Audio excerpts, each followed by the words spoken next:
मुफ्ती आज़म हिंद हज़रत अल्लामा मौलाना हाफिज़ क़ारी मुफ्ती मोहम्मद आज़म साहब क़िबला रहमतुल्लाहि तआला अलैहि के पहले उर्स की तकरीब है। इसमें आपकी और हमारी हाज़री सआदतमंदी के तौर पर मुश्तरका हो रही है। मौला ताला हमारी और आपकी हाज़रियाँ कबूल फरमा ले और फैज़ान मुफ्ती आज़म से हम सबको माला माल फरमाए। माहौल सुबह से ही ख़राब था, बदलियाँ थीं, बारिश थी और तूफ़ान का अंदेशा भी है। वैसे तो बड़े से बड़ा तूफ़ान मुफ्ती मोहम्मद आज़म साहब के सामने कुछ भी नहीं है। बड़े से बड़ा तूफ़ान शायद आप लोगों को ना मालूम हो, जो अभी नए लोग हैं उन्हें नहीं पता। हज़रत की ये आदत करीमा और ये खुसूसियत हज़रत की कि जहां उनके चाहने वालों के किसी प्रोग्राम में बादल ने या हवा ने या तूफान ने रखना डालने की कोशिश की और उनके चाहने वाले ने जाकर सिर्फ चुपके से कान में ये कह दिया हजरत तूफान है, और ये बारिश रुकने का नाम नहीं ले रही है। कहाँ है तूफान, इधर है तूफान, ये देखिए हुजूर बारिश हो रही है, प्रोग्राम कैसे होगा, लड़के की शादी कैसे होगी, लड़की की शादी कैसे होगी, बारात कैसे आएगी या बारात कैसे जाएगी, या ये प्रोग्राम कैसे होगा, ये जलसा कैसे होगा, कैसी बातें करते, चलो मुझे ले चलो वहां। और मैदान में आते ही आसमान की तरफ ऐसे हाथ घुमाए, अल्लाहुम्मा हवालैना वला अलैना, अल्लाहुम्मा हवालैना वला अलैना, अल्लाहुम्मा हवालैना वला अलैना। 3 मरतबा ये हदीस पाक के अल्फाज हजरत की जुबान से निकले और तूफान कहाँ गायब हो जाता था पता ही नहीं चलता था। इस बात के तो सारे लोग ऐनी शाहिद हैं ना, सबने अपनी अपनी आंखों से देखा है कि हजरत के सामने बड़े बड़े तूफान नहीं रुकते थे। हजरत की चंद बातें करने की गरज से मैं हाजिर हूँ। मौला ताला हमारी हाजिरी भी कबूल फरमा ले और मुफ्ती साहब के फैज़ान से हम सबको भी माला माल फरमाए।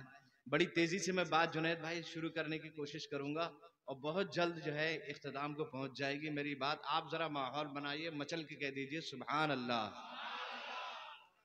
कुछ नहीं मांगता शाहों से ये शैदा तेरा, कुछ नहीं मांगता शाहों से ये शैदा तेरा, इसकी दौलत है फकत कश्र नक्शे कफे पा तेरा।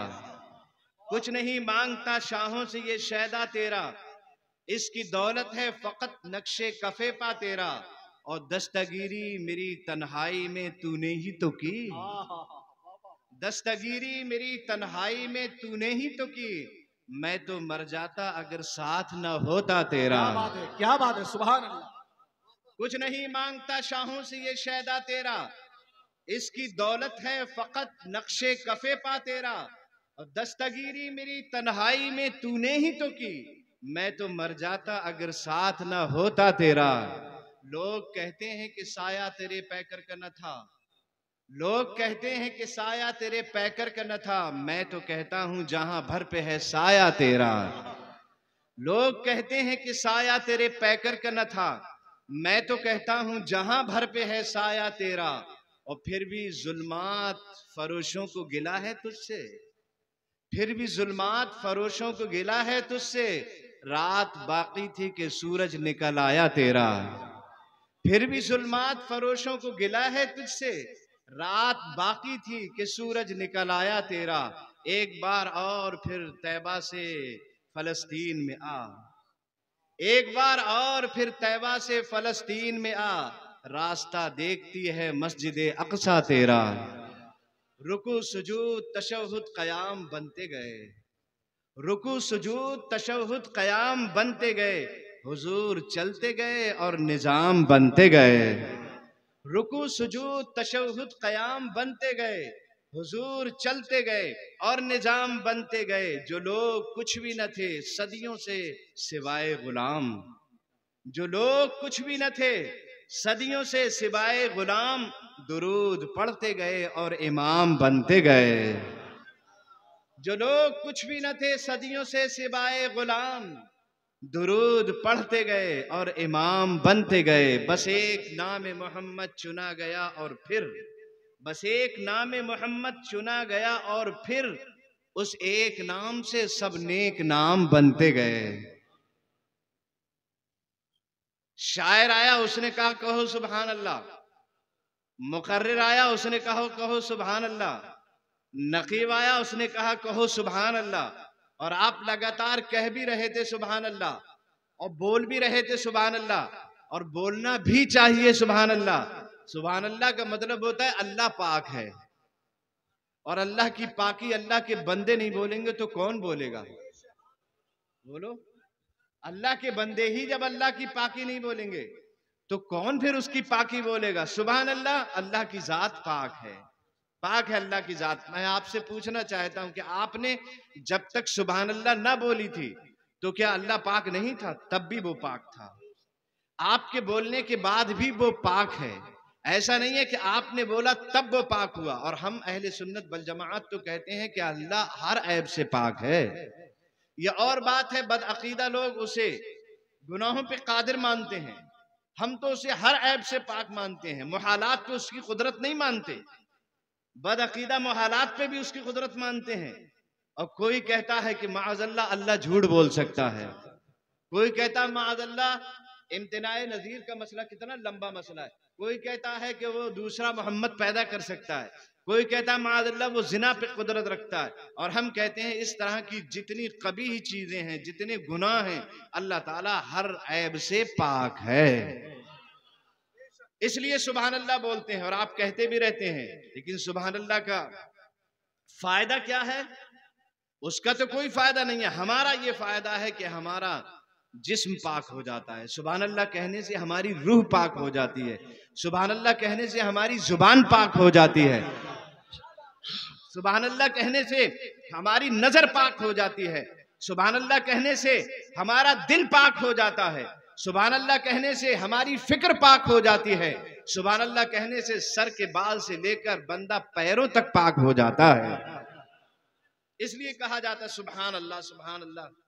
और आप बोलते भी रहते हैं हजरात। बाद उलमा कहते हैं हदीस पाक की तशरीह में कि जो एक मरतबा सुभान अल्लाह कहता है उसे 80 नेकियां अता फरमाई जाती हैं। ये बात बिल्कुल सही है, लेकिन हजरात सुन लीजिए सुभान अल्लाह कहने से कितना बड़ा फायदा होता है। हजरत यूसुफ अला नबीना अलैहिस्सलातु वस्सलाम को सब जानते हैं। हमारे पैगंबर से पहले पैगंबर गुजरे हजरत यूसुफ अलैहिस्सलाम, और उनका किस्सा भी बहुत तवील कुरान पाक में बयान किया। सूरह यूसुफ के नाम से एक पूरी सूरत ही कुरान पाक में मौजूद है, और उसकी तफसीर पढ़ने वाले जानते हैं। हजरत यूसुफ अलैहिस्सलाम के जिंदगी से अच्छी तरह लोग वाकिफ हैं।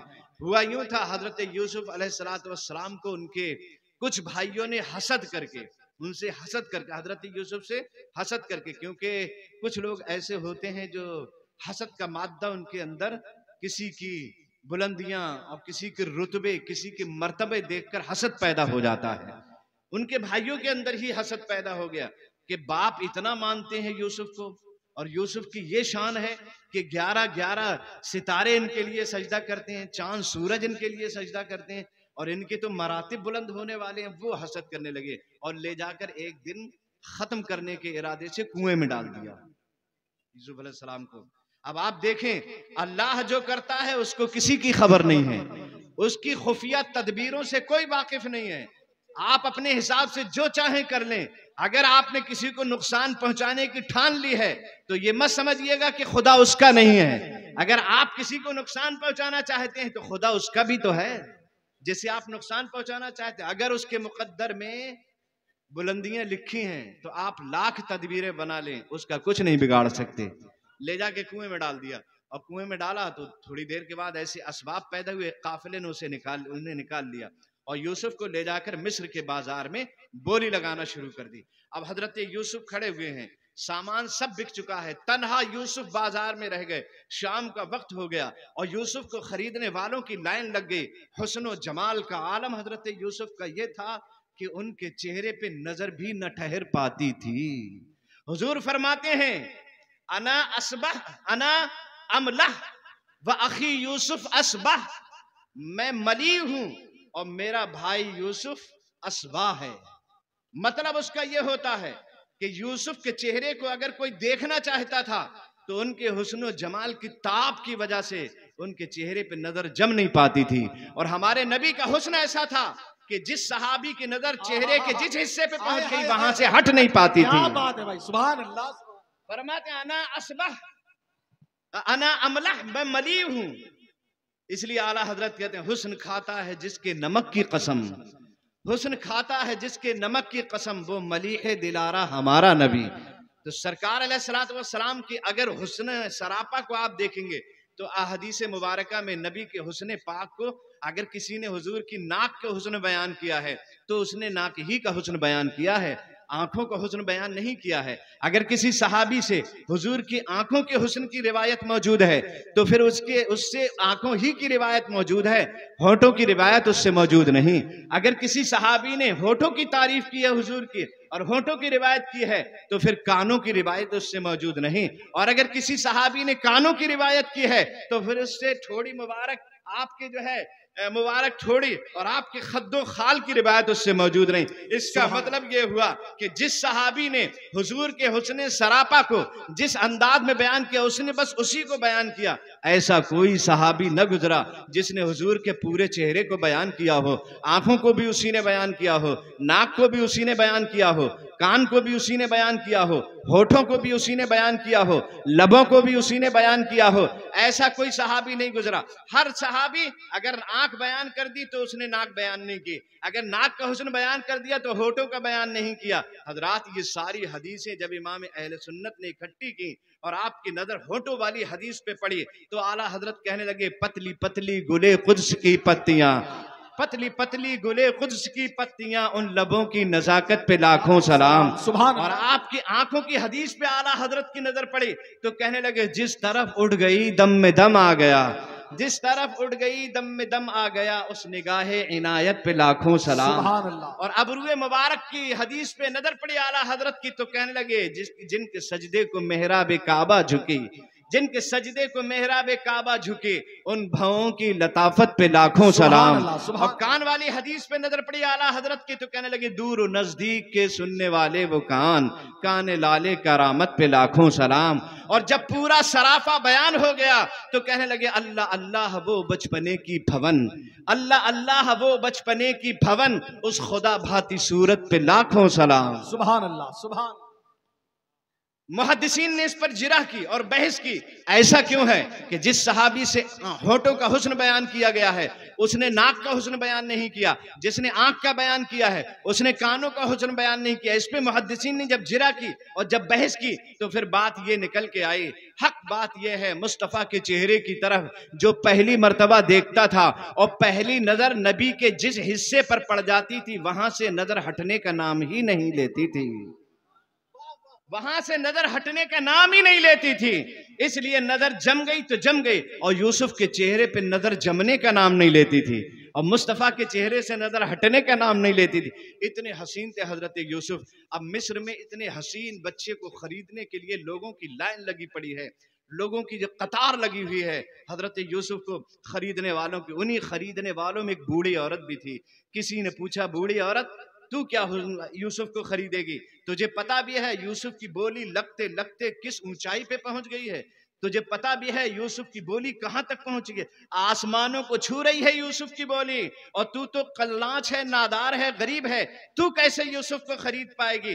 तो उस बूढ़ी औरत ने कहा था ये ठीक है मैं यूसुफ को नहीं खरीद पाऊंगी, यहाँ बड़े बड़े मालदारों के और बड़े बड़े सरमायादारों के कदमों में तसलजुल आ रहा है, यकीनन मैं यूसुफ को नहीं खरीद पाऊंगी। लेकिन ये बात भी सच है कयामत के दिन जब यूसुफ के खरीदारों की लाइन को मुलाहिजा किया जाएगा और यूसुफ के खरीदारों को बुलाया जाएगा तो मुझे भी उन्हीं खरीदारों में शामिल कर लिया जाएगा।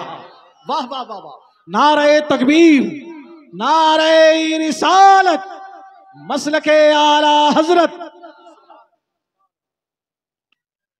और उसके बाद फिर हजरत यूसुफ की जो बोली थी पहुंचते पहुंचते इस हद तक पहुंच गई कोई खरीदने वाला ही नहीं था। अजीज मिस्र ही ने खरीदा, मिस्र के बादशाह ही ने खरीदा और खरीद के फिर अपने घर में रख लिया। हजरत यूसुफ घर में रहते रहे। जैसे ही हजरत यूसुफ पे शबाब आया, जैसे ही हजरत यूसुफ पे शबाब आया, उफ, शबाब का यह आलम हजरत यूसुफ का कि चर्चे होने लगे। जुलेखा ने एक दिन जब गहरी नजर से देखा, फरेफ्ता हो गई हजरत यूसुफ के हुस्न पर और दीवानी हो गई हजरत यूसुफ की। और हजरात फिर तरह तरह की तदबीरें बनाने लगी, किसी तरह से यूसुफ से मुलाकात हो, किसी तरह से यूसुफ से तकमील ख्वाहिशात हो। आखिरकार हर कोशिश नाकाम हुई और हजरत यूसुफ कामयाब हो गए पाकी के एतबार से। आखिरकार जुलेखा ने हार कर जो है हजरत यूसुफ अलैहिस्सलाम पर के लिए एक तदबीर बनाई और वह आखिरी तदबीर थी। अगर ये नाकाम तो सारी तदबीरें नाकाम गईं। और वो ये थी, इतने में यूसुफ से औरतें मलामत, जुलेखा से ये औरतें मलामत करने लगी, जुलेखा ये क्या करती हो तुम, गुलाम को अपना दिल दे बैठी हो, एक गुलाम को जो तुम्हारे बादशाह ने खरीदा, जो तुम्हारे घर का गुलाम, उसको तुमने दिल दे दिया, और तुम महलों की रानी हो, गुलाम को कहीं रानियां दिल देती हैं। जुलेखा ने कहा था अगर मेरे यूसुफ को तुम देख लोगी तो तुम भी अपना दिल दे बैठोगी। जुलेखा दिखाओ ना तुम्हारा यूसुफ कैसा है। ठीक है मेरा यूसुफ दिखाया जाएगा, लेकिन एक शर्त पर दिखाया जाएगा, और शर्त ये होगी यूसुफ के देखने की कि तुम्हारे हाथ में एक नींबू होगा और दूसरे हाथ में छुरी होगी। जब यूसुफ सामने से गुजरेंगे तो आपको उस छुरी से नींबू काटना पड़ेगा। कहा ठीक है हमें तुम्हारी शर्त मंजूर है। जुलेखा ने कैद खाने से हजरत यूसुफ को बुलाया और सामने औरतें खड़ी कर दी गईं, एक हाथ में नींबू एक हाथ में चाकू दे दिया गया, और उसके बाद हजरत यूसुफ को गुजारा गया। जैसे यूसुफ को गुजारा गया, हुक्म हुआ कि नींबू काटना शुरू कर दिया जाए। यूसुफ गुजर रहे थे, नींबू कट रहा था। यूसुफ गुजर रहे थे, नींबू कट रहा था। यूसुफ गुजर रहे थे, नींबू कट रहा था। यूसुफ गुजर रहे थे, नींबू कट चुका था। यूसुफ गुजर रहे थे, उंगलियां कटना शुरू हो गई थी। यूसुफ गुजर रहे थे, उंगलियां कट रही थी। यूसुफ गुजर रहे थे, उंगलियां कटकर जमीन पर गिर गई थी। यूसुफ नजरों से ओझल हुए, तब उंगलियां कटने का एहसास हुआ।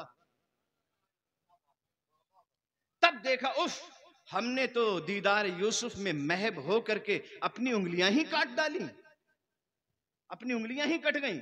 जब देखा तो उंगली कटी हुई है। आला हजरत फाजिल बरेलवी जब इस रिवायत को देखा तो कहने लगे हुस्न यूसुफ पे कटी मिस्र में अंगुश्ते जना, हुस्न यूसुफ पे कटी मिस्र में अंगुश्त जना। वो मिस्र का बाजार, वो मिस्र की सरजमीन जो नरमो नाजुक है, और वहां की औरतें, और फिर सिर्फ उंगलियां, और वो भी हजरत यूसुफ का दीदार, यूसुफ सामने है, उनका दीदार हो रहा है, औरतें हैं, उनकी उंगलियां हैं, और नरमो नाजुक आबो हवा भी है, जमीन पर नरमो नाजुक है, तब औरतें अपनी उंगलियां काट रही हैं। लेकिन मदीना शरीफ की संगलाख जमीन है, उस संगलाख जमीन पे नौजवान मर्द हैं, औरतें नहीं, मर्द, और वो भी नौजवान, और वो भी मुस्तफा का हुस्न सामने मौजूद नहीं है, सिर्फ नामे मुस्तफा सामने मौजूद है। मुस्तफा का नाम सुनकर अरब के नौजवान अपनी गर्दनें कटवा देते हैं। वाह वाह वाह, हुस्न यूसुफ पे कटी मिस्र में अंगुश्ते जना, सर कटाते हैं तेरे नाम पे मर्दाने अरब। जुलेखा ने आखिरी तदबीर बनाई, और आखिरी तदबीर में 7 कोठरियां तैयार की, और हर कोठरी में ताला जंजीर ताला जंजीर ताला। हजरत यूसुफ को बुलाया और ले जा करके आखिरी कोठरी में हजरत यूसुफ से अपनी तकमील ख्वाहिशात कर दी।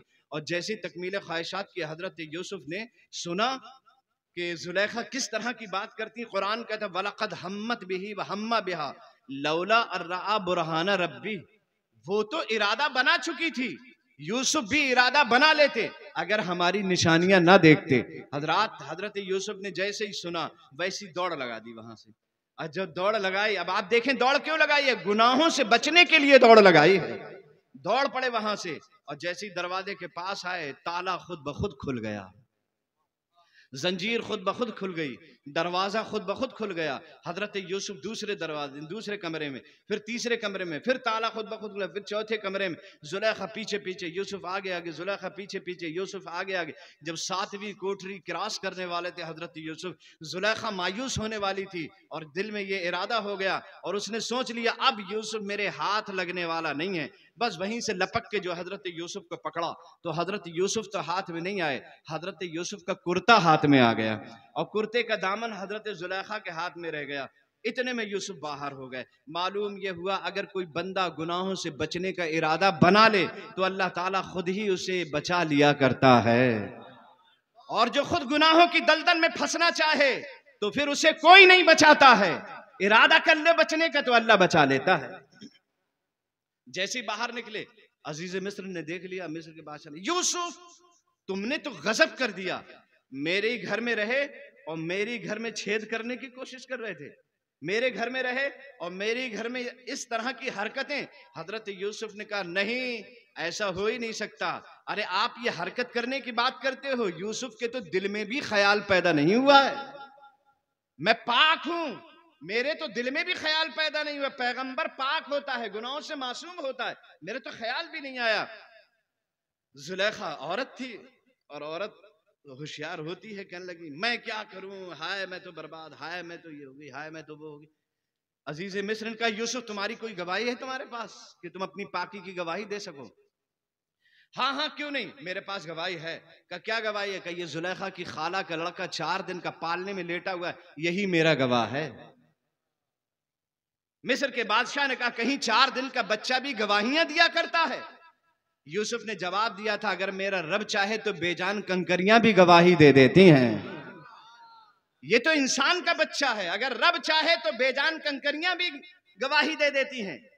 और उसके बाद हजरत यूसुफ ने कहा था कहो बेटा किसकी खता है, यूसुफ की खता है या जुलेखा की खता है? तो उस 4 दिन के बच्चे ने कहा था दामन अगर आगे से फटा है तो यूसुफ की खता है, पीछे से फटा है तो जुलेखा की खता है। ये वाकया पेश आया और उसके बाद हालात बदलते गए और एक दिन अल्लाह ने यूसुफ को मिस्र का बादशाह बना दिया। मालूम यह हुआ अल्लाह जिसे चाहे उसे दौलत अता फरमा सकता है, जिसे चाहे उसे हुकूमत अता फरमा सकता है, जिसे चाहे उसे मालदार बना सकता है, जिसे चाहे उसे गरीब कर सकता है। बस हमेशा अल्लाह से डरते रहना चाहिए। अगर उसने अमीर कर दिया है तो अमीर बनने के बाद आपको उसकी नाफरमानी नहीं करना चाहिए, क्योंकि उसे गरीब बनाते हुए भी कोई देर नहीं लगती है और गरीब से अमीर बनाते हुए भी कोई देर नहीं लगती है। जिसे चाहे हुकूमत दे दे, जिसे चाहे हुकूमत छीन ले। हजरात ये एक लम्हे के फैसले होते हैं, एक लम्हे में आदमी इधर से उधर हो जाता। हजरत यूसुफ जो घर से तनहा लाए गए थे आज मिस्र के बादशाह बनाए गए हैं। अचानक कहत पड़ गया, सूखा जिसे कहते हैं, कहत पड़ा तो पूरे इलाके में हाहाकार मच गई कि कहत पड़ गया, कहत पड़ गया, कहत पड़ गया। हजरात हुकूमत की तरफ से ये तय हुआ कि गंदुम बांटा जाए, गेहूं बांटे जाए और गेहूं बांटने के लिए गेहूं का ढेर लगा दिया गया। हजरत यूसुफ का हुक्म था गंदुम बांटा जा रहा था, खास पैमाना मुकर्रर कर लिया गया। एक पीपा या एक कट्टा जो है वो मुकर्रर कर लिया गया कि जो भी आएगा उसे एक पीपा भर के गेहूं दिया जाएगा, एक कट्टा भर के उसे गेहूं दिया जाएगा। लोगों की लाइन लगी हुई थी और लोग अपने अपने हिस्से के मुताबिक एक पैमाना जो मुकर्रर किया हुआ था हजरत यूसुफ ने उसके मुताबिक गंदुम दिया जा रहा था। गंदुम देने वाले गंदुम दे रहे थे, लोग ले रहे थे, गंदुम दिया जा रहा था, लोग ले रहे थे। उन्हीं गेहूं लेने वालों में, उन्हीं गल्ला लेने वालों में एक नौजवान आया और जैसे ही वो आया तो गेहूं बांटने वालों से कहने लगा मुझे दुगना चाहिए। कितना चाहिए? सारे लोग सुन रहे हैं ना गौर से, कितना चाहिए? मुझे दुगना चाहिए, मैं दुगना लूंगा। मिसाल के तौर पे एक पीपा जो तुमने पैमाना मुकर्रर रखा है मुझे 2 पीपा चाहिए, एक कट्टा जो तुमने मुकर्रर कर रखा है मुझे 2 कट्टा चाहिए। क्या तेरा तशख्खुस क्या है, तेरी पहचान क्या है, तेरी तशखीस क्या है, तेरी शख्सियत क्या है, तू है क्या? अपना तारुफ तो करा, अपना तशख्खुस तो बयान कर कि तू दुगना क्यों लेगा, किस लिए लेगा। तो वो नौजवान कहने लगा मुझे हजरत यूसुफ के सामने ले चलो, मैं अपना तारुफ खुद ही करवा लूंगा। मुझे यूसुफ के सामने ले चलो, मैं अपना तारुफ खुद ही करवा लूंगा, अपना तशख्खुस खुद ही बयान कर दूंगा। और फिर उसको हजरत यूसुफ के सामने ले जाया गया। वो नौजवान जैसे ही हजरत यूसुफ के सामने आए, यूसुफ ने पूछा कहिए नौजवान तुम्हें दुगना क्यों चाहिए? तो कहने लगे हजरत आप मुझे पहचानते नहीं, अरे मैं वही हूं जिसने 4 दिन की उम्र में आपकी पाकी की गवाही दी थी। वाह वाह सुभान अल्लाह, नारे तकबीर, नारे रिसालत, मसलके आला हजरत, उर्से आज़मी। हजरत आप मुझे नहीं पहचान रहे हैं, मैं वही बच्चा हूं जिसने 4 दिन की उम्र में आपकी पाकी की गवाही दी थी। हजरत यूसुफ ने जब देखा तू तो बहुत जवान हो गया, कहा हुजूर अब मैं जवान हो गया हूं, मैं वही बच्चा हूं जिसने आपकी 4 दिन की उम्र में पाकी की गवाही दी। यूसुफ खुश हो गए और खुश होकर फरमाया इसे इतना दो कि इससे उठाया भी ना जा सके। ये तो दुगना मांग रहा था, इसे इतना दो कि इससे उठाया भी ना जा सके। हजरात, देने वालों ने, गल्ला बांटने वालों ने इसको इतना दिया, जब उसने उठाया तो उससे उठाया भी नहीं जा रहा था। इधर वो अपना गल्ला उठा रहा था और उधर रब की वही हजरत यूसुफ पे नाजिल हो रही थी। ए यूसुफ, जरा ये तो बताओ, जब सबको एक एक कट्टा या एक एक पीपा भर के दिया गया है तो इसको इतना तुमने क्यों दिया है कि इससे उठाया भी नहीं जा रहा है? तब यूसुफ ने जवाब दिया था, या अल्लाह, इसने मेरी पाकी की गवाही दी थी, इसलिए मैंने खुश होकर इसको इतना दिया है। रब ने इरशाद फरमाया, यूसुफ गवाह हो जाओ, जो तुम्हारी पाकी की गवाही दे तुम अपनी हैसियत के मुताबिक देते हो, और जो मुझे सुभान बोलेगा कयामत में अपनी हैसियत के मुताबिक अता फरमाओ। नारे तकबीर, नारे रिसालत, नारे हैदरी, मसलके आला हजरत। ये जो नात पढ़ते पढ़ते आप सुनते सुनते ऐसे झूमते हैं ना, तकरीर सुनते हुए, नात सुनते हुए, ये जो ऐसे झूमते हैं ना, ये झूमने की भी फजीलत है। हाँ, ये बेकार नहीं जाएगा झूमना, ये ऐसे ऐसे। सुभान। तकरीर सुनते हुए भी झूमना चाहिए। ऐसा नहीं तकरीर हो तो आप उठ के भाग जाएं, और नात हो तो खूब झूमे। नात में भी झूमिए, तकरीर में भी झूमिए, और जो भी जिक्र नबी पे झूमेगा, नबी के तस्करे पे झूमेगा, उसका झूमना देखिए किस तरह का, क्या उसको फजीलतें हासिल होती हैं, वो जरा समाअत कर लें। हजरत इमाम बाकिर रदी अल्लाह तआला अन्हु, जो ज़ैनुल आबिदीन के बेटे हैं, हजरत इमाम बाकिर, इमाम हुसैन के सगे पोते, हजरत इमाम ज़ैनुल आबिदीन के सगे बेटे इमाम बाकिर, हम लोगों के इलाके में उन्हें बाकर कहा जाता है, इमाम बाकर, और यहाँ भी शायद बाकर कहते हैं। तो बाकर कहो या बाकिर कहो, एक ही बात होगी, वरना बाकिर लफ्ज सही है। तो इमाम बाकिर रदी अल्लाह तआला अन्हु जो हैं, वो उनके पास एक आदमी आया, आकर कहने लगा, हजरत, हमारे इलाके में एक आदमी है और उस आदमी के पास कुछ बाल हैं, चंद बाल हैं, और वो बाल कहता है रसूलुल्लाह सल्लल्लाहु अलैहि वसल्लम के हैं। वो आदमी कहता है ये हुजूर के बाल हैं, हुजूर आप बता दें कि वो बाल किसके हैं, हुजूर के बाल हैं या किसी और के बाल हैं। अब आप देखें, उनका अकीदा ये था कि रसूल अल्लाह के ये नवासे हैं, हुजूर की आल हैं, ये पहचान लेंगे कि ये किसके बाल हैं। अरे हुजूर के बाल को हुजूर की आल नहीं जानेगी तो कौन जानेगा। कहा, हजरत आप बता दीजिए वो किसके बाल हैं। इमाम बाकर कहने लगे कि ठीक है, आप मुझे वहां ले चलिए जहां बाल है, मैं पहचान के बता दूंगा कि वो किसके बाल हैं। ठीक है, लेके पहुंचे हजरत इमाम बाकर। जब वहां पहुंचे तो वो बाल तादाद में 7 थे। कितने बाल थे? 7 बाल थे। हजरत इमाम बाकर जब पहुंचे, सामने बाल रखे हुए थे। इमाम बाकर ऐसे अदब के साथ खड़े हो गए और खड़े होकर कहने लगे, अस्सलातु वस्सलामु अलैका या रसूल अल्लाह, अस्सलातु वस्सलामु अलैका या हबीब अल्लाह, अस्सलातु वस्सलामु अलैका या नबी अल्लाह, या नबी सलाम अलैक, या रसूल सलाम अलैक, सलावतुल्लाह अलैक। इधर हजरत इमाम बाकर ने पढ़ना शुरू किया, उधर बालों ने उठकर झूमना शुरू कर दिया। उन बालों में से 7 बालों में से 4 बाल उठकर खड़े हो गए और खड़े होकर ऐसे झूमने लगे, जिक्र नबी पर झूमने लगे। 4 बाल झूमने लगे। इमाम बाकर ने कयामत तक के लिए फतवा दे दिया, जो जिक्र नबी सुनकर झूमने लगेगा वही नबी वाला होता है, और जो पड़ा रहता है वो नबी वाला होता ही नहीं है। तो जो नबी वाले हैं वो जिक्र नबी पे ऐसे झूमते रहते हैं, है नहीं? जरा झूम के कह दीजिए सुभान अल्लाह। कुरान पाक से पूछो, हकीमों से बहुत पूछ लिया, अब कुरान हकीम से पूछो। एक कुरान हकीम जरा मौत और जिंदगी का फलसफा तो समझा दे। जिंदगी और मौत का फलसफा क्या है?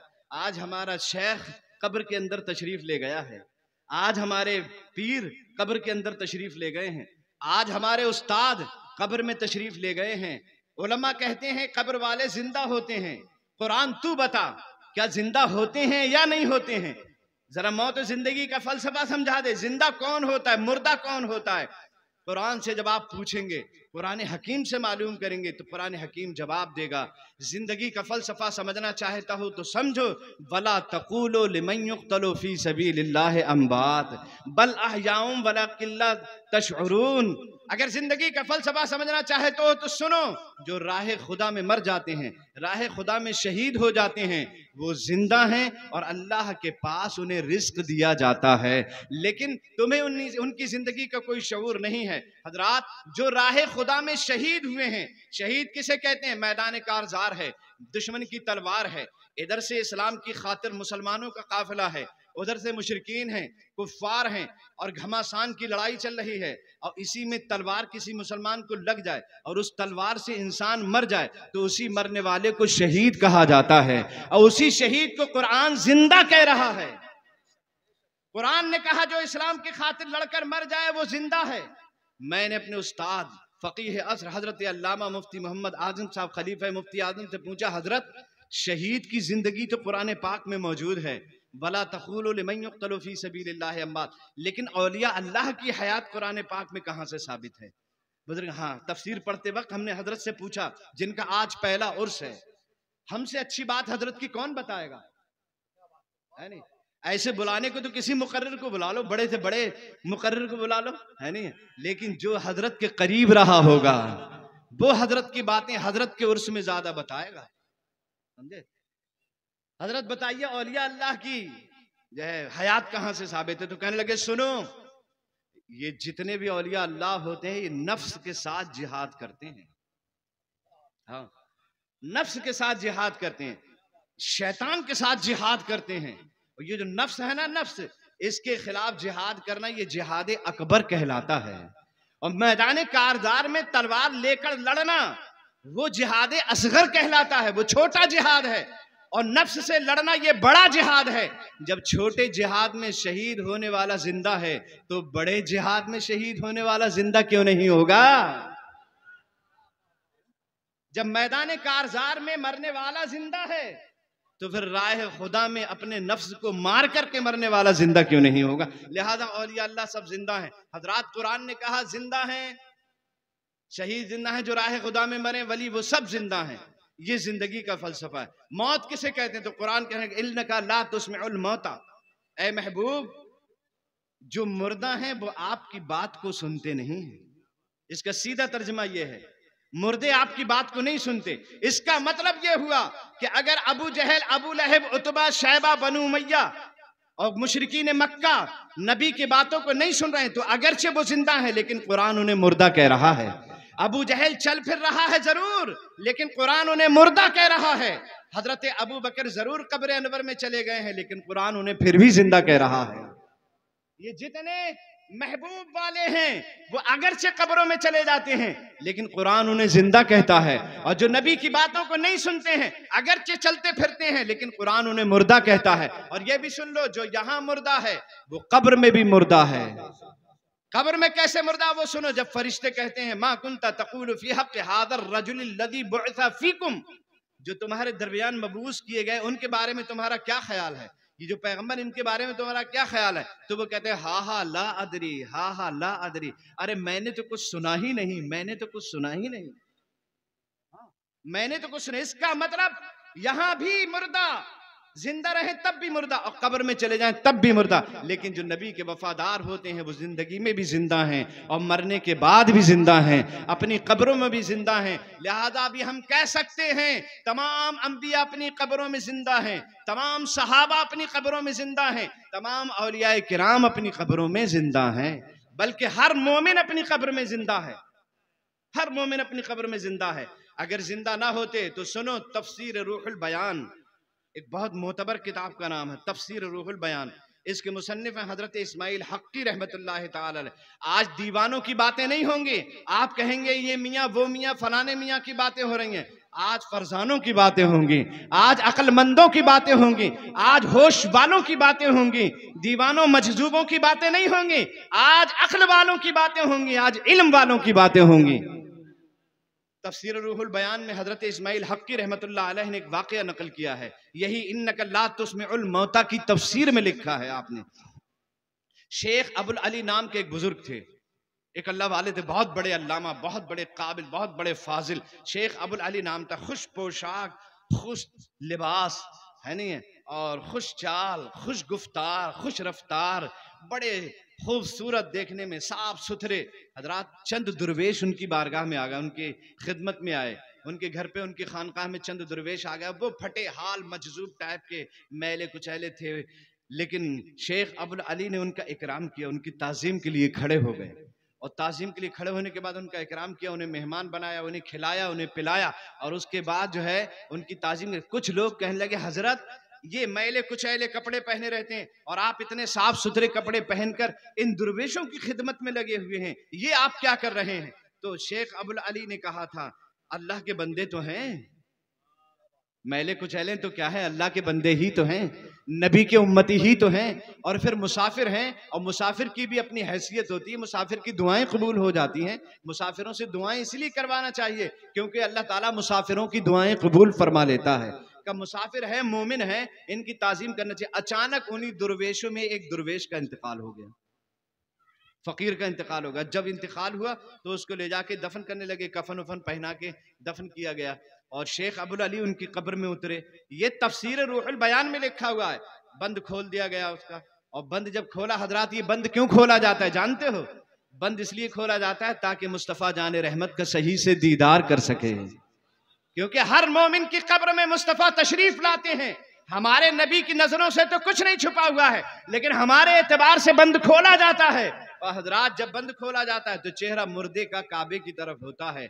और हमारे शेख, हमारे मुर्शिद फ़क़ीह असर, खलीफा मुफ्ती आज़म हिंद, उस्तादुल उलमा हज़रत अल्लामा मुफ्ती मोहम्मद आज़म साहब को मैंने शायद पिछले चहलुम शरीफ के उर्स में भी बताया था कि हज़रत का चेहरा जो है ऐसा आसमान की तरफ सीधा था, और काफ़ी देर हो चुकी थी, 24 घंटे से ऊपर हो गया था, चेहरा बिल्कुल सीध में था। और जब हजरत को दफन किया गया और लहद मुबारक में उतारा गया तो फिर भी ऐसी चेहरा रहा। मैंने आलम से कहा हजरत का चेहरा आप काबा शरीफ की तरफ कर दें, क्योंकि मैंने हजरत से पूछा था एक रोज कि मुर्दे का चेहरा काबा शरीफ की तरफ हजरत क्यों करते हैं? तो हजरत ने जवाब दिया था, मुस्तफ़ा जो मोमिन की कब्र में दाखिल होते हैं इसी तरफ से दाखिल होते हैं। नबी जो मोमिन की कब्र में आते हैं इसी तरफ से दाखिल होते हैं। तो मुर्दे का चेहरा, आंखें उसकी काबा शरीफ की तरफ, मुंह उसका काबा शरीफ की तरफ इसलिए किया जाता है ताकि वो अपनी आंखों का फर्श मुस्तफा के कदमों के नीचे बिछा सके, फर्श राह बना लेता है वो अपनी आंखों को, इसलिए चेहरा काबा की तरफ किया जाता है। मैंने कहा आलम साहब इसको कर दीजिए जरा काबा शरीफ की तरफ हजरत के मुंह को। आलम ने जब किया तो चेहरा हुआ ही नहीं, फिर ऐसे किया, फिर ऐसे हो गया, फिर ऐसे किया, फिर ऐसे हो गया। अब चेहरा आसमान के, मुझे बड़ा तरद्दुद, या अल्लाह ये क्या और ये क्या होगा, है नहीं, लेकिन चेहरा इधर काबा शरीफ की तरह ऐसे नहीं हुआ, ऐसे ही रहा। मैंने आलम से कहा आलम हजरत के कान में कह दो कि हजरत अपना चेहरा काबा शरीफ की तरफ कर ले। अल्लाह की इज्जत की कसम, आलम ने हजरत के दाहिने कान में जैसे ही कहा हजरत आप अपना चेहरा काबा की तरफ कर ले, उसी वक्त हजरत ने अपना चेहरा काबा की तरफ कर लिया। नारे तकबीर, नारे रिसालत, मसलके आला हजरत, फैजाने उर्से आज़मी। तो अबुल अली ने जो है जैसे ही बंद खोला, उसका तफसीर रूहुल बयान का ये वाकया मैं आपके सामने रख रहा हूँ। जैसे ही बंद खोला तो चेहरे से कपड़ा हटाते, कफन ऐसे हटाते, फौरन उस दरवेश ने आंखें खोल दी और आंखें खोल कर कहा अबुल अली तुमने हमारी खिदमत की है, तुमने हमारी मेहमान नवाजी की है। अल्लाह ने मरने के बाद मुझसे वादा फरमाया है कि मुझे इकराम से नवाजेगा। और सुनो, जब मुझे अल्लाह का इकराम मिलेगा तो दुनिया में तुमने मुझे नहीं छोड़ा है और कयामत में मैं तुम्हें नहीं छोड़ूंगा और अपने साथ तुम्हें जन्नत में लेकर जाऊंगा। ये किसी दीवाने की बात नहीं है, तफसीर रूहुल बयान में लिखा हुआ है। अगर मरने के बाद, कब्र में पहुंचने के बाद मुर्दे मुर्दा ही रहते तो फिर ये दुर्वेश अपनी आंखें कैसे खोल लेता, आंखें कैसे खुलती है और कलाम कैसे करते वो। इसका मतलब मरने के बाद भी कब्र में औलिया अल्लाह हयात रहते हैं, जिंदा रहते हैं। हजरत गिरामी इमाम शारानी एक मशहूर बुजुर्ग हैं, हजरत इमाम शारानी, वो कहते थे कि मैं वैसे तो इस्तेदलाल करता था कि कब्र में सवाल होते हैं 3 और सवालों के जवाब भी देना पड़ते हैं। तो मुझे पता तो था कि कब्र में जिंदगी होती है, लेकिन उस जिंदगी को मैं समझ नहीं पाता था और मुझे रह रह के ये ख्याल आता था कि आखिर कैसी जिंदगी कब्र में है, किस तरह से जिंदा रहता कब्र वाला। एक रोज मुस्तफ़ा जान रहमत ख्वाब में तशरीफ ले आए और फरमाया, इमाम शाहरानी तुम क्या पागल हो गए हो? तुम क्या समझते हो कि कब्र में कोई जिंदा नहीं रहता है? अरे कब्र में हमारे चाहने वाले सब जिंदा रहते हैं। का हुजूर, ये जो कफन पहनाया जाता है और ये जो खुशबू लगाई जाती है और ये जो सब होता है, ये सब क्यों होता है? किसी गरीब को उतना कफन दे दिया जाए, किसी गरीब को वो खुशबू दे दी जाए, वो खुश हो जाएगा। मुर्दे को क्यों दिया जाता है? कब्र ही में तो जाना है, मिट्टी ही तो होना है, उसको खत्म ही तो होना है, तो ये क्यों किया जाता है? हुजूर ने फरमाया, कैसी बातें करते हो शाहरानी, उसे हमारा दीदार करने के लिए तैयार करवाया जाता है। नहा के इसलिए मदफन को जाया जाता है, वहां हुजूर का चेहरा दिखाया जाता है। दोनों निगाह पाक करके आब जमजम से मदीना जाने के काबिल बनाया जाता है। बरेली क्यों ना हो मशहूर, इस जमाने में नबी का इश्क वहीं पे पिलाया जाता है। तो इमाम शाहरानी कहने लगे, मैं ये सोचा करता था, ये मरने वाला जब मर गया, जब जिंदा ये रहता था तब फजर में जाता था तब इमाम के पीछे रहता था, जोहर में जाता था तब इमाम के पीछे रहता था, जुमा में जाता था तब इमाम के पीछे रहता था, ईदैन में जाता था तब इमाम के पीछे रहता था। आज क्या हो गया? मरने के बाद सबके आगे कर दिया है, इमाम के भी आगे ऐसे कर दिया है। वजह क्या है? मुस्तफा जान रहमत ने इरशाद फरमाया, शाहरानी तुम कैसी कैसी बातें करते रहते हो? अरे ये जो मरा ही इसलिए है ताकि इसको हमारे पास पहुंचाया जाए और हमारा दीदार करने के लिए आया है, हमारा दीदार करने के लिए आ रहा है, इसलिए इसका इकराम यह है कि इसको सबसे आगे कर दो, सब इसके पीछे हो जाओ। वाह वाह वाह, सुभान अल्लाह। जो नबी का चेहरा देखने के लिए जाता है, नबी का दीदार करने के लिए आता है, उसका इकराम यह है कि उसको सबसे आगे रखा जाए और सब उसके पीछे हो जाए, चाहे बाप हो, चचा हो, दादा हो, इमाम हो, मुख्तदी, कोई सब पीछे रहेंगे और वो आगे रहेगा, क्योंकि वो मुस्तफ़ा का दीदार करने के लिए जा रहा है। हज़रात गिरामी, ये अल्लाह वाले अपनी कब्रों में हयात हैं। एक किताब है किताबुस सिकात, ये अस्माए रिजाल पे किताब लिखी गई। अस्माए रिजाल एक इल्म है जो मुहद्दिसीन जो हदीस रिवायत करते हैं उनकी उसमें बहस की जाती है और मुहद्दिसीन को जो है परखा जाता है, वो इल्म इसमें अस्माए रिजाल कहलाता है। और उसी पे एक किताब है किताबुस सिकात और उसको लिखा है इब्ने हिब्बान ने, उसके मुसन्निफ हैं इब्ने हिब्बान और उसमें मुसन्निफीन पे बहस की गई। ये जो फरमान रसूल हदीस है, ये मिन हैसुल हदीस नबी का ही फरमान है, इसमें कुछ तकसीम और कुछ इसके अलग अलग नाम नहीं है। ये जो नाम रखे गए ना हदीसों के, ये सही है, ये सही ले जाती ही है, ये सही ले गैर ही है, ये हसन है, ये हसन ले जाती है, हसन ले गैर ही है, ये मरफू है, ये मदलूस है, ये फला है और ये मंसूब है, ये फला फला, ये जो हदीसों के नाम रखे गए हैं ये रावियों की बुनियाद पे कि फलां ने रिवायत किया, इसको फलां ने रिवायत किया, इसको फलां ने रिवायत किया। मिसाल के तौर पे हमने अपने उस्ताद से सुना, उस्ताद ने मुफ्ती आजम से सुना, मुफ्ती आजम ने आला हजरत से सुना, आला हजरत ने हजरत अहमद मारारवी सुना, अहमद मारारवी ने जो है शाह बरकतुल्लाह से सुना, शाह बरकतुल्लाह ने अपने ऊपर उनसे सुना। इस तरह नबी तक जो सिलसिला जाता है ये सिलसिला रुबात कहलाता है, रावियों का सिलसिला कहलाता है। इसी पर बहस की गई है किताबुस सिकात में। इसमें एक मुसन्निफ और एक मुहद्दिस पर बहस की गई, उनका नाम है ओहबान बिन सैफी रज़ी अल्लाह ताला अन्हु। आज किसी दीवाने की बात नहीं होगी, आज किताबों के हवाले की बात होगी, क्योंकि एक अक्लमंद का उर्स है, एक अल्लामा का उर्स है, एक होशमंद आलिम का उर्स है, इसलिए होशमंदों की बातें की जाएंगी, दीवानों की बातें नहीं की जाएंगी।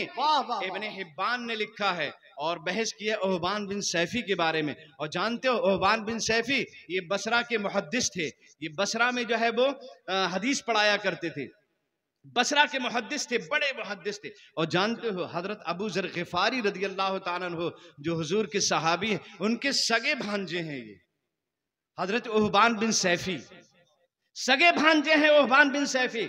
इनका तज़किरा है उसी में, उसी किताब में, किताबुस सिकात में। जानते हो क्या लिखा है उसमें?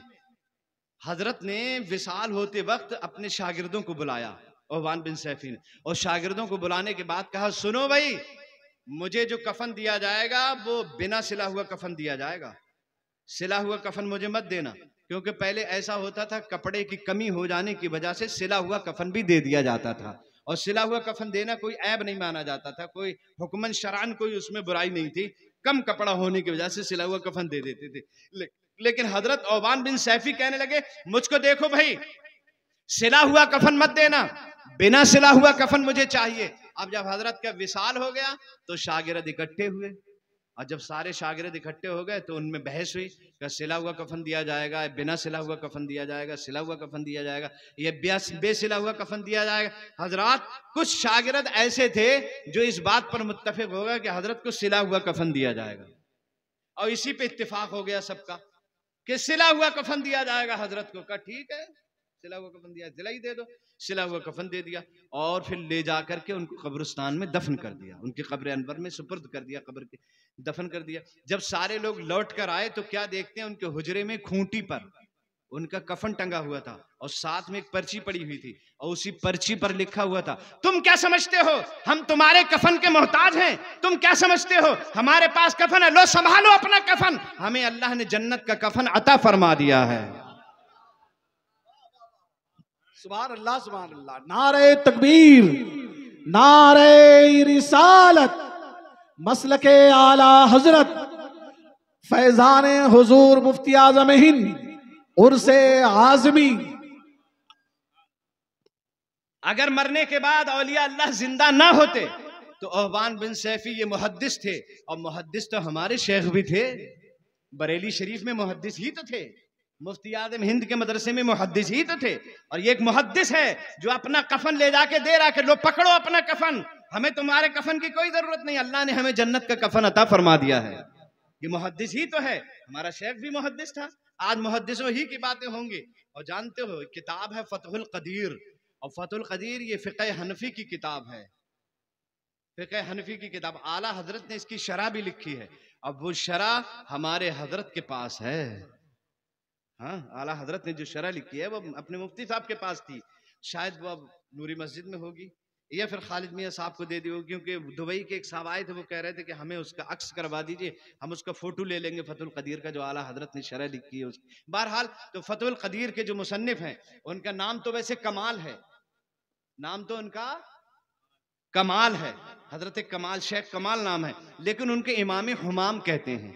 उलमा अपनी जुबान में उनको इमाम हुमाम कहते हैं, तो इमाम हुमाम के नाम से वो मशहूर है। वो कहते हैं कि मेरे दिमाग में ये बात रहती थी कि कब्रों में औलिया अल्लाह किस तरह से जिंदा है, मैं देखना चाहता था, है नहीं, यकीन तो था मुझे, लेकिन हक को हक्किल यकीन चाहता था, है नहीं। एक है ऐनुल यकीन और एक है हक को हक्किल यकीन। ये हमारे हजरत की किस्म निकाली हुई है, हक को हक्किल यकीन की। जब शरह अक़ाइद पढ़ाते थे तो ये किस्म बताते थे तलबा को, एक होता है हक को हक्किल यकीन, एक होता है ऐनुल यकीन, आंखों से देख लिया, और एक जो हक है उस पर भी यकीन होना कि वाकई हक है। ये हजरत की किस्म निकाली हुई थी और शम्सुल उलमा ने उनको बताया था। तो वो जो है वो एक दिन कहने लगे कि वो मैं जो है अपने उस्ताद की कब्र पे गया, और उस्ताद की कब्र, उनके उस्ताद का नाम था हजरत इब्ने अता सिकंदरी। इमाम हुमाम जिनका नाम कमाल है, उनके उस्ताद का नाम था इब्ने अता सिकंदरी। तो इब्ने अता सिकंदरी की कब्र पे पहुंचा और वहां जाकर मैं सूरह हूद की तिलावत करने लगा, और सूरह हूद की तिलावत करते करते करते करते जब मैं इस आयत पर पहुंचा, व मिनहा शकीयों व सईद, व मिनहा शकीयों व सईद, और उसमें बहुत सारे सआदतमंद भी हैं, बहुत से बदबख्त भी हैं। जब इस आयत पर पहुंचा तो मेरे उस्ताद की कब्र से आवाज आई और मेरे उस्ताद ने फरमाया, या कमाल लैसा फीना शकी कुल्लुहुम सईद। वाह वाह वाह वाह वाह। एक कमाल सुनो, हमारे कब्रिस्तान में कोई बदबख्त नहीं है, जितने इस कब्रिस्तान में दफन हुए हैं सभी खुशबख्त हैं। कमाल कहते हैं कि मैं उसी दिन से समझ गया कि वाकई औलिया अल्लाह हयात हैं, और सारी जिंदगी फिर मेरा अकीदा यही रहा कि औलिया अल्लाह वैसे ही हयात हैं जैसे जिंदगी में हयात रहते हैं। जानते हैं आप हजरत निजामुद्दीन औलिया महबूब इलाही रहमतुल्लाह तआला अलैह, उनका नाम तो सुना होगा, दिल्ली में उनका मज़ार है, और बदायूं शरीफ के रहने वाले थे, जहाँ के हम रहने वाले हैं वहीं के हजरत महबूब इलाही रहने वाले थे। तो हजरत महबूब इलाही रज़ी अल्लाह तआला अन्हु अपने शागिर्दों को सूरह यासीन शरीफ की तफसीर समझा रहे थे, दरस कुरान दे रहे थे, और दरस कुरान में तज़किरा चल रहा था सूरह यासीन शरीफ का। बड़े काम की बात है, आप लोग भी सुनिएगा। सूरह यासीन शरीफ का तज़किरा चल रहा था, सूरह यासीन समझे, बताए जा रहे थे हजरत गौहर पे गौहर लुटाए जा रहे थे, लुटाए जा रहे थे, समझे। और इल्म से मोहब्बत करना और उलमा से मोहब्बत करना। फवायदुल फवाद में हजरत निजामुद्दीन औलिया महबूब इलाही ने जो हदीस नकल की है, और वो हदीस क्या है सुनो। वो फरमाते मन अहब्बल इल्मा वल उलमा, मन अहब्बल इल्मा वल उलमा लम तुकतब खतीयतुहु। ये महबूब इलाही ने हदीस नकल की है। जो इल्म से मोहब्बत करता है और उलमा से मोहब्बत करता है, अल्लाह ताला उसकी खताएं नहीं लिखता है। अब मुफ्ती साहब से मोहब्बत करने वालों को आज उनके पहले उर्स में ये मुज़्दए जाफिजा दिया जा रहा है। आज पहले उर्स की तकरीब में उनको ये खुशखबरी सुनाई जा रही है, जिसने मुफ्ती साहब से और उनके इल्म से मोहब्बत की है, तो अल्लाह ताला ने उसकी खताओं को नामा अमाल में दर्ज ही नहीं किया है। नारे तकबीर, नारे रिसालत, मसलके आला हजरत फैजान हुजूर मुफ्ती आज़म हिंद। ये पूरा मजमा आंखों का शाहिद मैं देख रहा हूं, मेरी आंखें शाहिद हैं। ये सारे लोग हजरत से मोहब्बत करते थे, हजरत के इल्म से मोहब्बत करते थे, हजरत की अदाओं से मोहब्बत करते थे, हजरत के अमल से मोहब्बत करते थे। महबूब इलाही फरमाते हैं फवायदुल फुआद में यह हदीस है कि जो भी इल्म से मोहब्बत करता है, उलमा से मोहब्बत करता है, ये फरिश्ते दाएं बाएं कांधे पे जो बैठे हैं उसके गुनाह लिखते ही नहीं है। तलबा ने कहा हुजूर ये गुनाह क्यों नहीं लिखे जाते? जब आदमी गुनाह करता है तो गुनाह लिखना चाहिए ना। तलबा कहने लगे हुजूर गुनाह ये तो बैठे ही लिखने के लिए, तो क्यों नहीं लिखे जाते? मालूम है जवाब क्या दिया हजरत महबूब इलाही ने? समझे, ये खिताब करना ये भी यकीनन एक आदमी की सिफत है, तकरीर करना ये भी सिफत है, और जो उलमा की सिफतें वो सब सिफतें हैं, लेकिन जो उलमाए रब्बानीयीन होते हैं वो बाअमल होते हैं। और उनके बारे में लिखा इन्नमा यख्शल्लाह मिन इबादिहिल उलमा। कुरान पाक की आयत है इन्नमा यख्शल्लाह मिन इबादिहिल उलमा। अल्लाह के बंदों में गुनाहों से अल्लाह का खौफ जो खाते हैं सिर्फ उलमा ही खाते हैं। तो जो उलमा के पास बैठे होंगे उनके खौफ खाने की वजह से वो भी डरे रहेंगे, तो गुनाह नहीं करेंगे। और जब गुनाह नहीं करेंगे तो लिखा क्या जाएगा? यानी उलमा के पास बैठने से आदमी गुनाहों से बच जाता है, और जब गुनाहों से बच जाएगा तो लिखा भी तो कुछ नहीं जाएगा। जब है ही नहीं गुनाह तो लिखा क्या जाएगा? ये महबूब इलाही ने जवाब दिया। सूरह यासीन शरीफ की तफसीर चल रही थी, और तफसीर में एक तालिब इल्म कहने लगा हजरत हमारे इलाके में जब कोई आदमी मरता है तो फिर उसको मरने वाले को सूरह यासीन शरीफ सुनाते हैं, और जल्दी से लोग कुरान शरीफ ले आते हैं, उसे सूरह यासीन शरीफ सुनाते हैं, और वो फिर जल्दी से मर जाता है। इसका मतलब ये हुआ यासीन शरीफ मारने के लिए लाई जाती है। हाँ, यासीन शरीफ मारने के लिए सुनाई जाती है, समझे। यासीन शरीफ मारने के लिए सुनाई जाती है। तो हजरत मुस्कुराए और मुस्कुरा के इरशाद फरमाया, महबूब इलाही ने, ये महबूब इलाही के वाकयात में लिखा, आप देखें उनके जो है मलफूजात में लिखा हुआ है। हजरत कहने लगे नहीं, यासीन शरीफ मारने के लिए नहीं सुनाई जाती है, उसकी जान निकालने के लिए नहीं सुनाई जाती। अरे कुरान तो अल्लाह का वो कलाम है, इससे तो मुर्दा जिंदा हो जाता है। हाँ, मुर्दा जिंदा हो जाता है। अगर कोई एक आयत हजरत सैयद नासिरुद्दीन जो तीसरी सदी हिजरी के मुजद्दिद हैं, तीसरी सदी के मुजद्दिद हैं, वो अपनी तफसीर में लिखते हैं कि मैंने हजरत इमाम मालिक के मुअत्ता जो है मुस्नद इमाम मालिक को मैंने पढ़ा, तो उसमें एक हदीस शरीफ लिखी हुई थी, और वो ये थी कि किसी ने अगर मोहब्बत के साथ कुरान पाक की एक आयत को दिल से सुन लिया तो उस आयत का नूर अल्लाह ताला उसकी कब्र में अता फरमाएगा, उसकी कब्र में उस आयत का नूर होगा। तो जो एक आयत सुने और दिल से सुने तो उसका नूर उसकी कब्र में होता है, तो जो पूरा कुरान सुने तराबी में उसकी कब्र तो नूरुन अला नूर होगी। और जो खुद हाफिज कुरान हो, हमारे शेख, हमारे उस्ताद, हमारे पीर, हमारे मुर्शिद मुफ्ती मोहम्मद आजम साहब खुद हाफिज कुरान थे, और ऐसे हाफिज कुरान थे एक एक पैर पे खड़े होकर पूरा कुरान सुना दिया करते थे, एक रात में पूरा कुरान सुना दिया करते थे। ऐसे हाफिज कुरान, फिर हाफिज कुरान की कब्र का आलम क्या होगा, है ना। तो वो हजरत महबूब इलाही कहने लगे सुनो, सूरह यासीन शरीफ मारने के लिए नहीं सुनाई जाती है। गौर करो, हजरत महबूब इलाही ने फरमाया सुनो, यासीन शरीफ की हर आयत के आखिर में या तो नून है या मीम है। यानी यासीन शरीफ की आयत जहां खत्म हुई है तो या तो मीम पर खत्म हुई है या फिर नून पर खत्म हुई है। नून से नाते मुस्तफ़ा बनता है और मीम से मोहम्मद बनता है। यासीन शरीफ जो खत्म हो रही हर आयत यासीन शरीफ की या तो मीम पे खत्म है या नून पे खत्म है। मीम से मोहम्मद बनता है और नून से नात बनती है।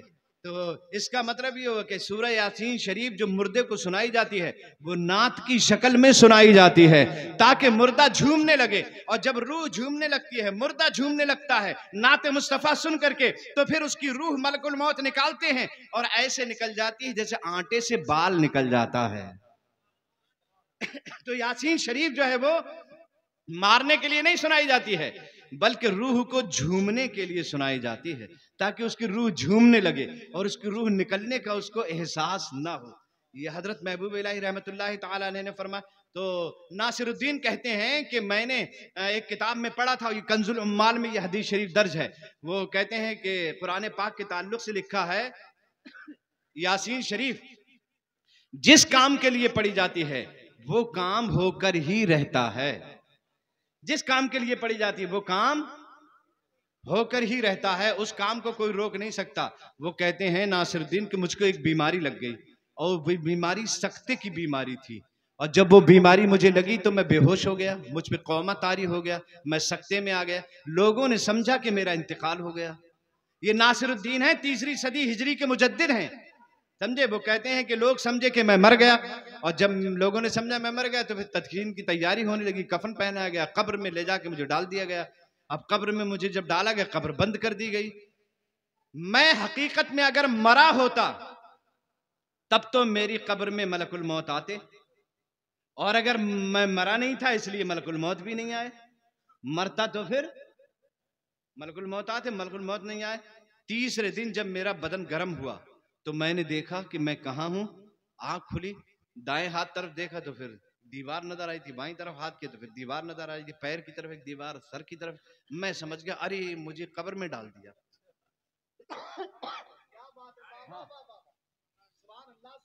हजरत सैयद नासिरुद्दीन कहते हैं कि मैंने अंदाजा लगा लिया कि मुझे कब्र में डाल दिया गया है।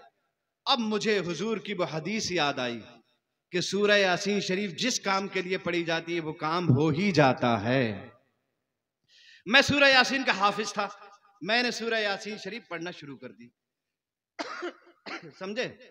अब जब सूरह यासीन शरीफ पढ़ी तो अभी पहला रुकू मुकम्मल भी ना हो पाया था, मेरी कब्र के खुदने की आवाजें आने लगी। अभी पहला रुकू भी मुकम्मल नहीं हुआ था, कब्र खुदने की आवाज आने लगी और कब्र से मिट्टी हटाने की आवाज आने लगी। कब्र से मिट्टी हटाई गई, तख्ता हटाया गया, और फिर एक आदमी ने हाथ डाल दिया। जैसे मेरी कब्र में हाथ डाला मैंने उसका हाथ पकड़ लिया। जब उसका हाथ पकड़ा तो उसका इंतकाल हो गया घबराहट में। हाँ। नासिरुद्दीन कहते हैं, सैयद नासिरुद्दीन जैसे ही मैंने उसका हाथ पकड़ा वो वहीं मर गया। मैंने उसका कपड़ा पहना, अपना कफन उतारा, उसके ऊपर डाला, मैं पहचान गया फला मोहल्ले का रहने वाला। उसके घर पे जाके उसके अहबाब से कह दिया कि जाओ तुम्हारा आदमी कफन चुराने के लिए फला कब्रिस्तान में गया था, वहां मरा पड़ा है, जाओ उसे ले आओ।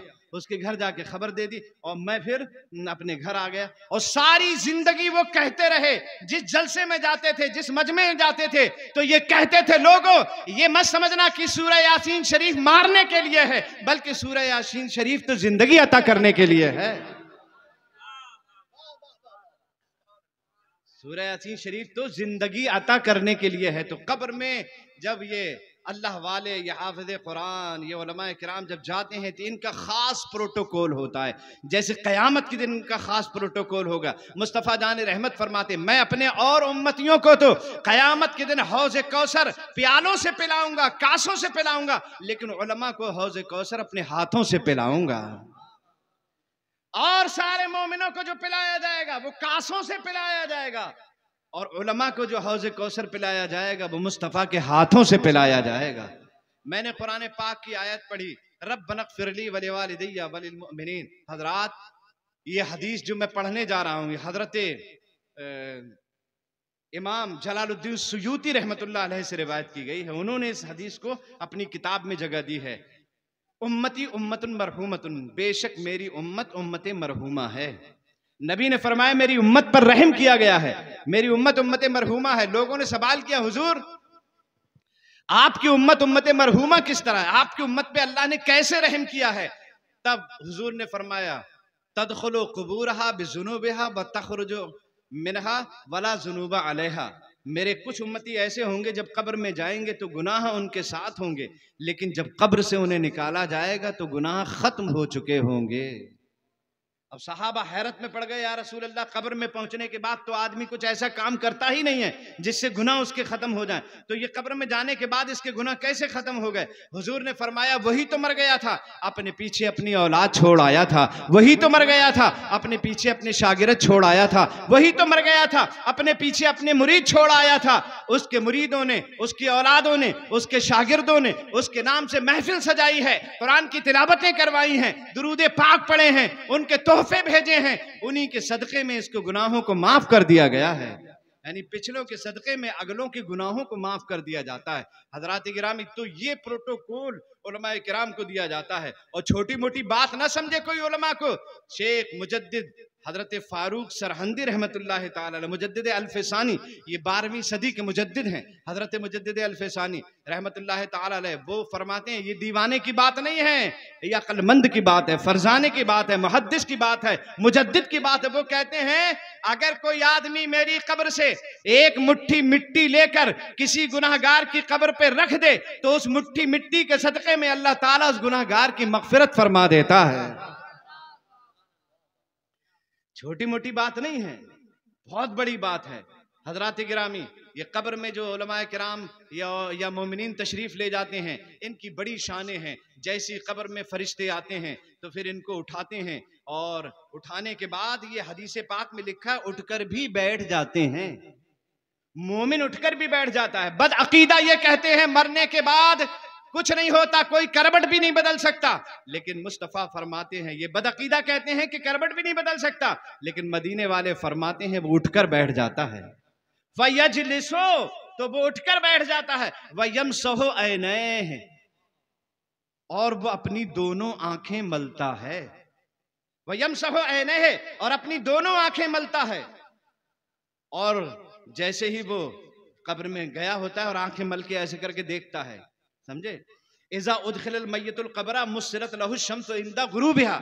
ये हदीस पाक में मुस्तफ़ा फरमाते हैं, मेरा उम्मती जब कब्र में उठाया जाता है और फरिश्ते उसे उठाते हैं तो वो अपनी दोनों आंखों को ऐसे मलता है, और मलने के बाद देखता है तो उसे असर की नमाज का वक्त महसूस होता है। रात के वक्त भी अगर दफन करेंगे तो असर का वक्त लगेगा, दोपहर में दफन करेंगे तो असर का वक्त लगेगा। मैयत को असर का वक्त लगता है उसकी कब्र में, और जैसे उसे लगता है कि असर की नमाज का वक्त जा रहा है तो वो कहता है, दऊनी उसल्ली, दऊनी, उधर हटो। फरिश्तों से कहता है उधर हटो। है हिम्मत किसी की जो फरिश्तों से कहे उधर हटो? ये मोमिन की शान है जो कहता है उधर हटो, मुझे असर की नमाज पढ़ लेने दो, पहले मैं असर की नमाज पढ़ूंगा, उसके बाद आप मुझसे पूछना। तो हदीस पाक में लिखा है कि फरिश्ते फिर उसकी कब्र से चले जाते हैं और ये कहते हुए जाते हैं, जिसकी कब्र में नमाज का ये आलम है उसकी दुनिया में नमाज का आलम क्या रहा होगा। दुनिया में नमाज का क्या आलम रहा होगा जब कब्र में उसकी नमाज का ये आलम है। हजरात, और एक हदीस में है कि फिर भी कुछ लोगों से सवाल होते हैं, क्योंकि आदमी की जिंदगी एक जैसी नहीं होती तो हालतें भी एक जैसी नहीं होती, और हालतें एक जैसी नहीं होती तो कब्रें भी एक जैसी नहीं होती। अलग अलग कब्रों के अहवाल होते हैं, कवाइफ होते हैं। हजरात, सवाल होता है, मन रब्बु का, तेरा रब कौन है, माँ दीनु का, तेरा दीन का, माँ कुंत तक़ूलु फी हक़्क़ि हाज़र रजुल लज़ी बुइसा फ़ीकुम। तो जो उम्मती होते हैं तीनों सवालों के जवाब देते हैं, रब्बी अल्लाह, मेरा रब अल्लाह है, दीनी अल इस्लाम, मेरा दीन इस्लाम है, हुवा मुहम्मदुर रसूलुल्लाह सल्लल्लाहु अलैहि वसल्लम, वो अल्लाह के रसूल सल्लल्लाहु अलैहि वसल्लम है। तीनों सवालों के जवाब जब दे देते हैं तो फरिश्ते कहते हैं नम, सो जा। पहले कहते हैं सो जा, नम, सो जा। वो कहता है मैं सोऊं कैसे, अर्जिओ इला अहली व उखबिरुहुम। फरिश्तों, आप कहते हो मैं सो जाऊं, मैं सोऊंगा नहीं, मैं अपने घर जाऊंगा और घर वालों को बताऊंगा, जिसका सारी जिंदगी से इंतजार कर रहा था, जिसके जलसों में शरीक होता था, कभी मेराज के जलसों में रातें काटता था, कभी मीलाद के जलसों में रातें काटता था, कभी उर्स के नाम पे उनका तज़किरा सुनता था। रात को जब कपड़ा पहन के निकलता था तो बीबी पूछती थी कहां जा रहे हो, मैं कहता था मीलाद मुस्तफा में जा रहा हूं। मां पूछती थी बेटे कहां जा रहे हो, मैं कहता था मेराजुन नबी के जलसे में जा रहा हूं। रत जगह जिसके लिए सारी जिंदगी काटे, आज कब्र में उसी का दीदार हो गया है। और जब दीदार हुआ है तो अपने घर वालों को बताऊंगा आज उसी का दीदार मैंने कर लिया है।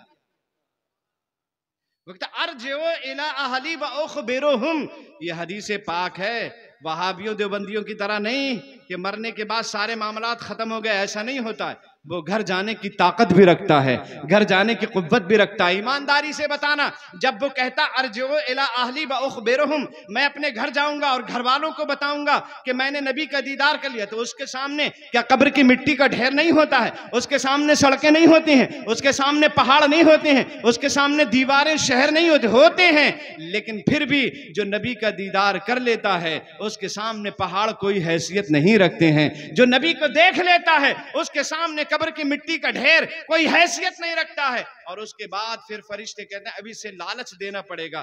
तब फरिश्ते कहते हैं नम का नौमतिल उरूस, ऐसे सो जा जैसे दुल्हन सोती है, ऐसे सो जा जैसे दुल्हन सोती है।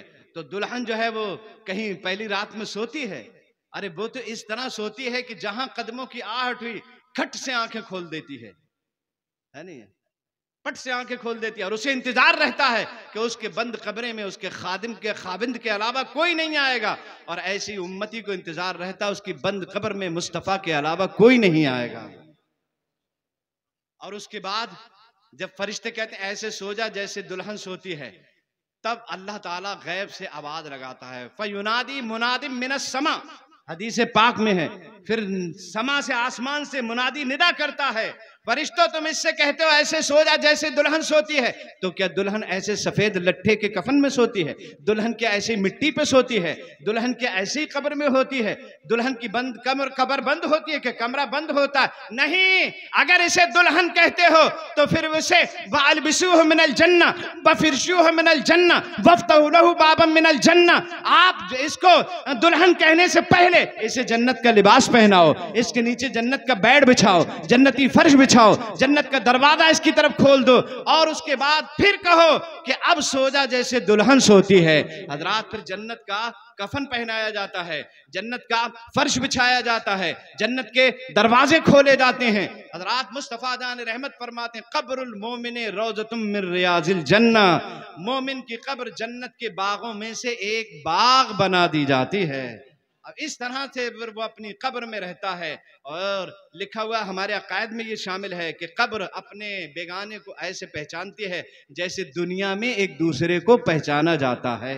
वो कदमों की आहट भी सुनती है, वो जानते हैं कि हमारी कब्र पे कौन आया है और क्या क्या मांग रहा है, क्या क्या चाहत है। वो दिलों के ख्यालात पे भी जो है वो मुत्तला होते हैं। हजरात, ये बुजुर्गान दीन हैं, इनके हयात ज़ाहिरी और इनके हयात बातिनी में कोई फ़र्क नहीं होता, बल्कि जो मौत के बाद की हयात होती है वो ज़ाहिरी हयात से कई गुना ज़्यादा होती है। शेख अब्दुल हक मुहद्दिस देहलवी रहमतुल्लाह तआला अलैह के फरमान से इसी तरह से ज़ाहिर है। लिहाजा हमारे शेख, हमारे पीर और हमारे उस्ताद हज़रत अल्लामा मुफ्ती मोहम्मद आज़म साहब रहमतुल्लाह तआला अलैह और औलियाए किराम की तरह अपनी कब्र में जिंदा हैं, ताबिंदा हैं, हयात है। वो अल्लाह ताला उनके फैज़ान से हम सबको माला माल फरमाए।